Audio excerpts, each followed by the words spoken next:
So Keith, tell us about yourself and your involvement with the Uncharted franchise. Yeah, sure.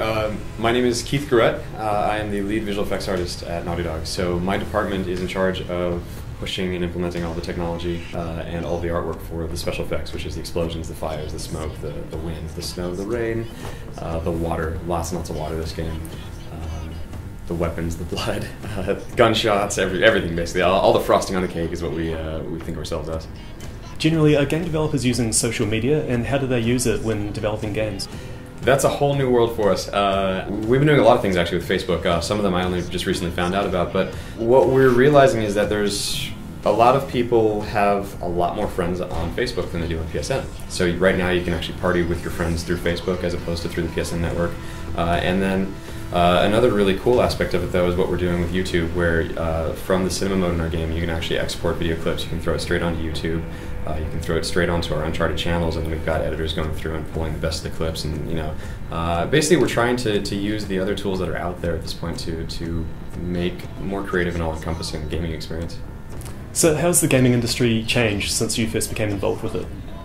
Everything is changing all the time. I mean, every single day that I go into work, some other game comes out, or some new tool comes out, or some new paper was written just with different tech, different art, different player controls. I mean, Gears of War, when Gears 1 came out and the cover shooter was just growing, the concept of having an easy access into cover and then popping out to shoot your weapon and to engage in combat, that is now the standard of gameplay. And so when we try to do other things around that, we always have to keep in mind that players are expecting one style of gameplay when they start the game, and we have to expand around that and present and train the player to do other things.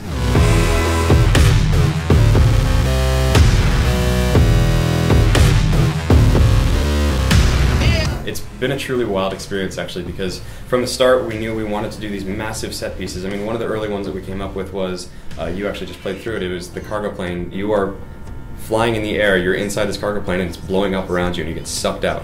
And from concept to completion was not an easy process. Every step of the way we realized, like, crap, we don't know how to do this. This is, there's a lot of technology that wasn't there, there's a lot of art that we've never done before. And so my role and my team's role, as well as a whole lot of other people, were involved in the process of just making all those tools and all the art function together, and then on top of all that, the most important part is making it actually fun to play.